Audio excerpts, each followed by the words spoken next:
Focus on B, the single-part video series where I take a look at a game like this one, where I wouldn't necessarily want to Let's Play it because it's a racing game. You know, they're a little bit tricky to Let's Play, but it's definitely got a lot of qualities that I want to talk about. This series is basically just me indulging in my love of racing games, honestly. No, I cover other kinds of games as well. But anyway, this is Beetle Adventure Racing for the Nintendo 64, and wow, this is such a unicorn of a game, you know what I mean? So first of all, let's address the elephant in the room. Yes, this game, if you're familiar at all with its history, I wouldn't call it had an infamous development history or anything. It's not the Duke Nukem Forever of racing games. But, holy shit, this frame rate is bad. And 64, man. But this game was actually going to be called Need for Speed 64. Like, it's published by EA. And you know what's funny? You know how I figured out this was supposed to be a Need for Speed game? Like this. The camera angles. Those are the exact same camera angles as Need for Speed High Stakes for the PS1, specifically the PS1 version, which came out the same year. And that's how I was like, oh, that's interesting. Because honestly, the driving in this game is nothing like Need for Speed, even of the time. And the game itself is so different. So this is a licensed type racing game, right? It's the kind of racing game where you only have the one car, not just the one brand. I mean, in this case, it's literally just the one car. Sometimes games will do that just to, I guess, appeal to a certain demographic, even if they feature more than just that. There's plenty of racing games where it'll, like, be Corvette, GT, or whatever, or some games where it's like Mercedes, but I don't know, like, they'll have a particular brand. I think there was a racing game on the N64 called, like, Lamborghini Automobile, I don't know. Basically, they'll do that just because they got a deal or something, but in reality, they have more than just that car. But then you have games like this where they weren't fucking kidding. You only get just these different variations of the Beetle. And this is such a strange concept to me. It's just like, I guess it's a way to promote the car when don't they already have quite a big marketing budget anyway to promote the car on its own, let alone with video games? It's like, but what's funny is this is actually a solid game. That's the weird thing. This was that weird time when you got games that were essentially just billboards you could interact with, but were also solid games. This is a very, very unique racing game. Because the word adventure is right. You're not just racing through the tracks trying not to lose, because I mean, okay, yeah, that's most of it, but you also have so many different pathways to taking these tracks. They're huge. Yeah, it's a closed track racer, but it almost feels open world. It's not open world at all, but you have so many different shortcuts. They're not always faster. In fact, I generally prefer to just stick to the track if I actually want to win, but you do get rewarded, right? With not just nitrous, but also points. Now, I imagine the score system actually plays into how high of a chance you have of winning, right? As in, it essentially compensates if you don't come in first place. I don't think I've had a case where I've come in first, but without breaking like enough of the boxes, and then I end up not winning. Maybe that's a possibility if your opponents break way too many of them, but to be fair, I'm not sure if they target them. But yeah, so it's just a very different way to approach a racing game. It's still conventional in its heart, and also, you know what, it kind of, there's something else about this game that reminds the player of Need for Speed of the time. The tracks, they're huge. They're so long, that's what I mean. They're so long. Like, Need for Speed used to have ridiculously long tracks. Like, people think it's like, oh, they've been getting shorter as of late. You know, they were so much longer in the Underground days. Well, that's true, but actually, no, those are pretty short. Well, it depends on the game we're talking about. Underground 2 had some pretty long tracks. All right, indeed. But this game's track's freaking huge. Look at this shit. We've been on this shit for like, what, 4 minutes, and we're only on the second lap. And we're about to, well, actually, we're not even close to getting to the third lap. Are we? I'm not entirely sure. Damn, playing this game at a high resolution really emphasizes the draw distance. I mean, holy shit, is this a plug-in error? No, I'm using the most accurate plug-in possible for Project 64, so I surely hope this, I don't know. Like these kind of games, like, it's interesting how the N64 was like the more powerful system, and yet it consistently had the worst presentation. And not just talking about because cartridge. Oh my god, fuck! What do I do? Shit! Oh no, we're definitely not getting first place on this one, no matter how many of these boxes I smash. Yeah, they're not kidding when they say that, like, this game gets very, very difficult. I mean, yes, I am playing on the professional setting because the cars are at their fastest, and in general, that makes the game most enjoyable. It's the classic Mario Kart system where the difficulty is, I guess, directly proportional to the speed of the game, right? Something that Sonic All-Stars didn't do, and I appreciated it greatly for it, because it meant that, unlike Sonic Transformed, All-Stars Transformed, where you have to play on the highest difficulty to get the best speed out of the game, which just feel... Honestly, though, I wouldn't be surprised if that game is a case of Mario Kart 8 Deluxe, where, like, 200cc is just not actually meant to be played, because, holy shit, the tracks are just not tuned for it, you know? Well, it's been a while since I've played Mario Kart 8, to be fair. Anyway... what else about this game is interesting other than just the track design, the marketing, the way it looks, the way it plays, and yeah, so the tracks are just really, really big, and the thing is, I believe that's more indicative of, it's such an N64 way to do things. At least to me, the N64 has always been the console that prioritizes the scope of an individual part of the game versus the quantity. Because again, cartridges, they can only store so many textures and so many sounds. I'll talk about the music a little bit later. But they can only store so many textures, so many sounds, and so they have to just get the most out of one set, right? It's the Mario 64 philosophy. It's not like there aren't games on the system with a good, you know, a pretty decent quantity of stuff to do. No. I mean, like Doom 64, basically any shooter on the system, come to think of it. How is GoldenEye when it comes to levels? I don't remember.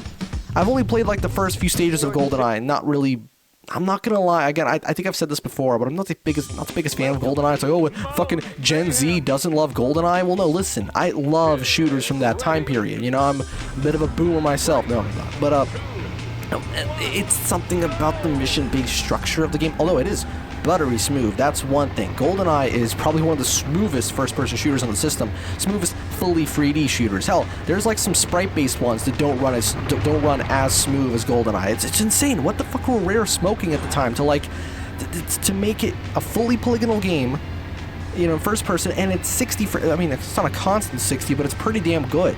Maybe they just greatly decreased the internal resolution, which of course to us is no longer a concern because we can just like fucking emulate it at 5K if we wanted to, 2880p. That would be double my monitor resolution. It's interesting how like 1440p is considered 2K, but double that isn't 4K, it's 5K, right? Because we go by the horizontal, right? So like it would be 5120. By, you know, times 2880. So anyway, what about the game's music? This game has such a different approach to music. It doesn't have like your typical late 90s drum and bass or even some cool hard rock metal like Top Gear Overdrive. Although I do like Top Gear Overdrive quite a bit as well. I've played this one more. But it has like... Okay, so basically you have these very simple loops. And no, I don't think this could be attributed to, oh, it's because it's on a cartridge again. Well, no, these are clearly being played back in real time. It sounds like it, I'm not sure, but they don't have that CD audio quality sound that, well, because obviously they're not, they couldn't be because there's no CDs. But what I mean is, like, sometimes when you hear music that's been heavily compressed to fit on the N64, you can, like, fucking hear it. Like, again, with Top Gear Overdrive. Like, they weren't about to fucking Doom MIDI-ify the tracks that the band recorded. I mean, I'm sure one of the band members would have been... I bet the bass player of that band is like a total MIDI nerd. There's always the one member who's a MIDI nerd and like makes their own, like, you know, the Mike Shinoda of the band, basically. Every band has that guy. Okay, not every band, but still. And, no, that's not what they did. They obviously just squished it. But this sounds way too clear, and yet it clearly still uses real instruments, so I think these are just really well-recorded samples of the individual instruments to be played via MIDI. Right, because it's possible nowadays more than ever with VSTs. I mean, you can literally record a whole ass track that sounds like it was recorded by a proper band without a single real instrument being involved. That is absolutely the case. It's a bit scary as a guitar player myself, but it's true. Let's be real.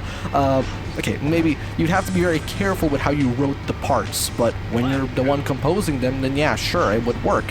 And I just love how there's always an emphasis on a particular part of the composition. Like the first track, it's basically all drums. It's just this total drum loop with basically nothing going on melodically or harmonically other than this like A chord that plays occasionally. this one's got this really neat guitar part. Let me actually, can I? Yes, I can. Let me just show you what I'm talking about, because you don't really get a good mix here. Come on, there we go. We're gonna listen to the music for a little bit.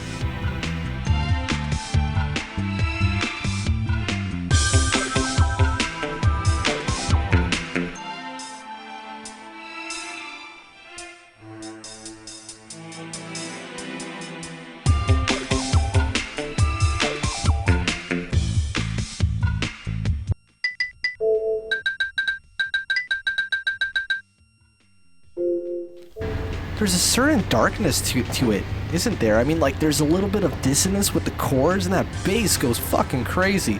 This is easily my favorite track in the game. I can't say I remember too much of the rest of the tracks, but this one is just, oh man, it never leaves my head.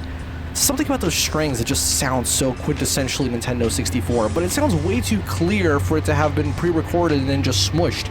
It's clearly being played back in real time. It was just cleverly composed as to not sound like, you know, it's such a different sound, right? When we think of like a racing game, or any game really from this time period, you think like, okay, it's going to be drum and bass, or it's going to be just heavily electronic, or it's going to be like kind of hard rocky, sort of metal, maybe. But no, or it's going to be very distinctly video game, like a Banjo or Mario or whatever. But instead, it sounds like this, and it's crazy. I fucking love the music in this game. What else is there to even talk about? I mean, see, it's a racing game. You see why we don't really do Let's Plays of these too often. I mean, no, there's plenty of people who do them, if you know what I mean. But I don't necessarily feel like I'm up to the challenge. But anyway, so what about this game that makes me like it so much, other than the fact that the music is absolutely fantastic, and the style is different, and its approach, it's so, oh man, you know what? I don't want to use this word, because it makes me feel way too young. So I'm not going to use it. It has a humble quality to it. I'm not sure what it... I say humble. This game was probably developed on like a $5 million budget. Or was it, actually? I mean, it's an N64 game. Most of the money probably went towards the license, to acquiring the, you know, the VW brand. But other than that, though, I don't think this was like a super high-profile release. You know, EA... And one thing that they may undercut developers when it comes to time, but they definitely provide them, generally I guess, they provide them with, you know, the resources financially to do what they wanted. You know, like, again, fuck EA, but if it weren't for them, Burnout would have never taken off. Well, not taken off, but it would have never, like, reached the level that it did with that production value, right, and the licensed music. Although I do kind of miss the specifically composed music for the Burnout games. It was fantastic, and the way it would change when you boost, and oh man, it was so cool. Can you tell that I'm a big fan of this kind of shit? But anyway, so what else is there about this game? Oh man, look at this, I'm just saying the same thing over and over again. Although it is true, it's quite tricky to commentate when you're essentially doing the same thing. You know, race length is an interesting concept to me, because this game doesn't have many endurance qualities. It's such a arcade-style title, right? And actually, that's something else I want to talk about. It's the fact that it's kind of like how with licensed TV show games, you don't know what to expect. It could be whatever the fuck. It could be a minigame compilation. It could be a platformer. It could be like, you remember that Nitrorad did a really good video on like the Drake and Josh GBA game, and it's like a Zelda clone, kind of, except also Metal Gear. You know what I mean? It's just fucking ridiculous. You don't know what to expect. Same thing with racing games based on licenses like this. You can have shit that's like a straight up simulation, or total arcade, or anything in between. I've always found that interesting. You know, I really should sit down and play the Ford Racing series, because yes, it was a series. There was like, I think 4 games.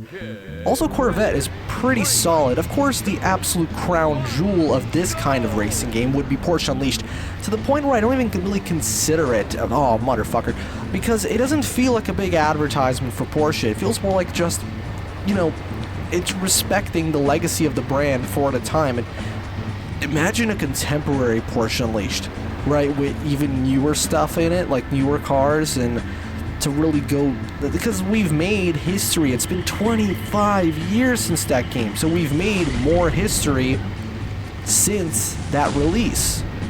Of course, it's never ever going to happen, or at least never going to happen officially. Who knows if EA would DMCA it? I mean, have they ever done that? I think they've done that for some Need for Speed mods. Or at least I've heard of that happening, and I've heard people like being hesitant to do it because of it possibly happening Look at these alternate pathways, man. Such a different approach to track design. You really would not expect that from a game like this. And I love that. It's so effort-filled. It feels like... Here's my theory. You know, ever notice how the game's... Oh, fuck. Okay. You ever notice how the game starts as just adventure racing? Right? Like, you boot it up, and it just goes, adventure racing. I have a theory. I think the guys over at like, again, this was supposed to be just Need for Speed 64.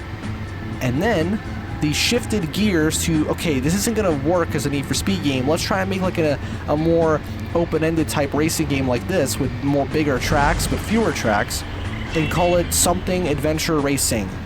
And then EA were like, oh, we can license it, but we don't know exactly what brand we want to...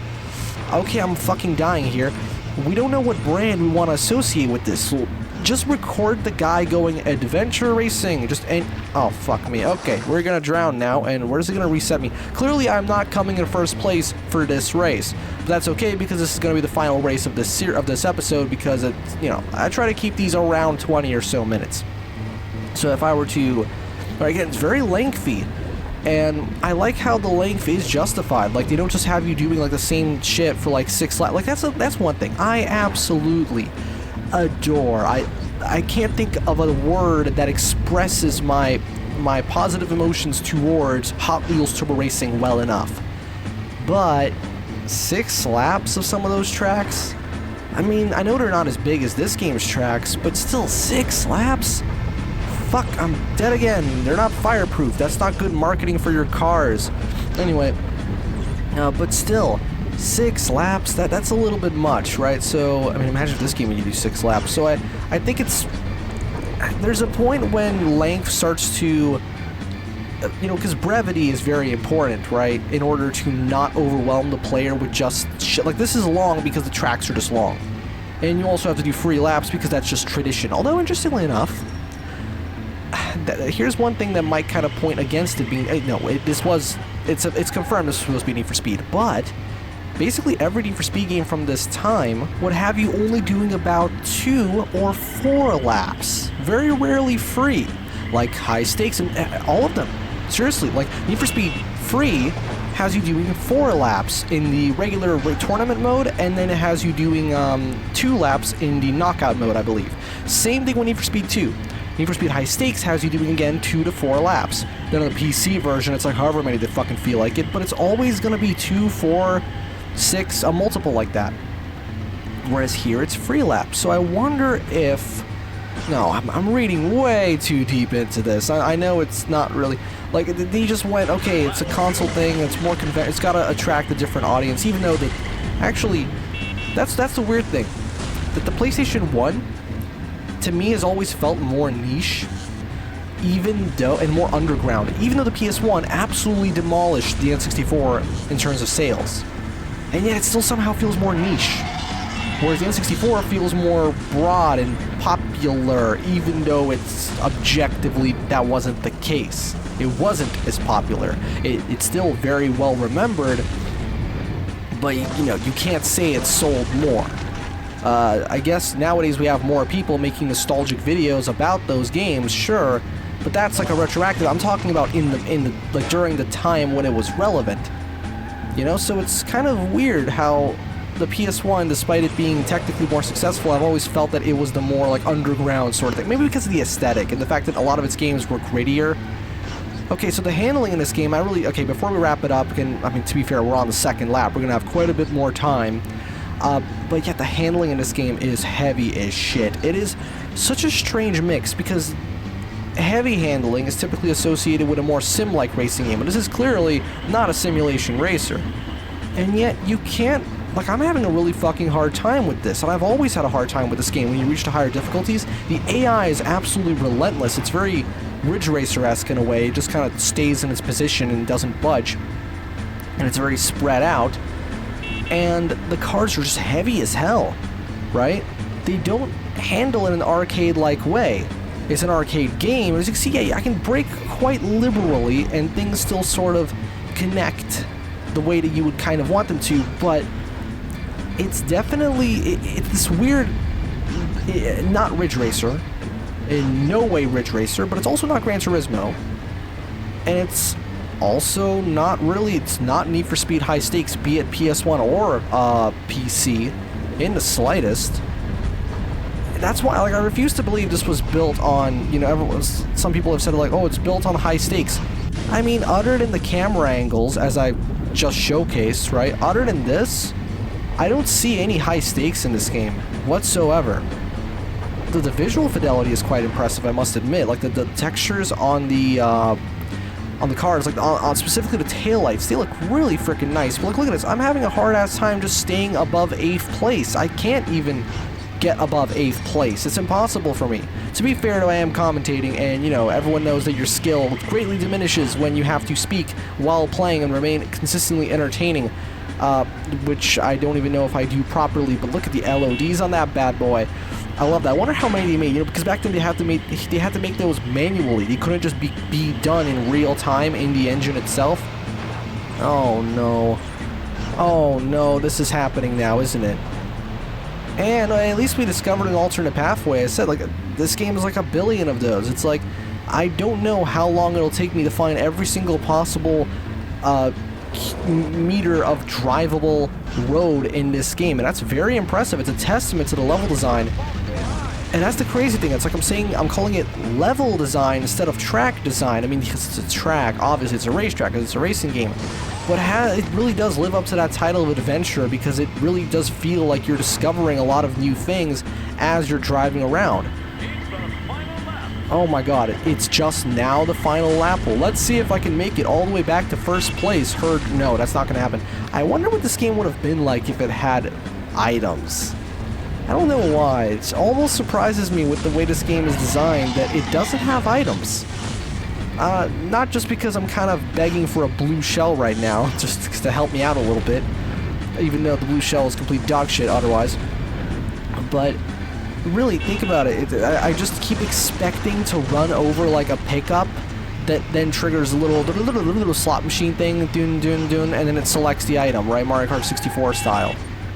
And can I just say, like, holy shit, the level of fidelity, the improvement between Mario 64 to Mario Kart 64 is absolutely astonishing, considering the games came out just a few months apart. Now, to be fair, a kart racing game, I imagine, is much easier to make polished looking than a big, open style, kind of, but not really, platformer game, especially because we at that point had been making racing games for a very long time. Even by 1997, seriously. Early 97, late 96. Even by then, racing games had existed for a very long time, but a big open 3D platformer, well, not so much. So it's not really surprising that it did not take that long for it to become nice and polished, right? Oh, that's not to say that Mario Kart 64 is the best. I really should either do a video on it or just play it a little more and be able to share my thoughts with it properly, because I've played Mario Kart 64 a lot. I used to play it a lot more when I, basically back in my day, like when I was a little kid and I discovered like this collection of Mario games on one of my favorite illegal websites. Don't tell anyone, I fucking care. And it was basically just a bunch of emulators with ROMs, and I didn't know at the time that you could just download them separately. I thought that, oh, it was like a collection specifically for this. And so I played the hell out of Mario Kart 64 because it was one of the few I could actually get working.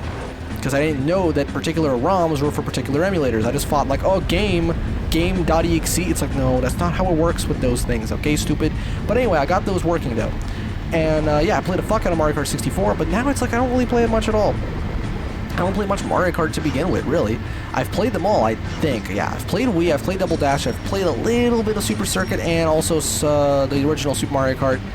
I've played Deluxe, I've played DS. I've played them all. Well, except for that weird arcade one. Yeah, I'm definitely... Yeah, actually, I think the game is gonna have pity on me, but... Oh, fuck you, man. Anyway, that's gonna do it for this episode of Focus on Beat. This game is really cool, but it's fucking hard. So, this has been Focus on Beat, the single-part video series where I take a look at a game much like this one, which would be quite challenging, as you can see, to commentate over properly as a Let's Play, but definitely has a lot of qualities that I wanted to talk about for 20 or so minutes. I'll see you guys with another episode of Focus on Beat. This has been Beetle Adventure Racing.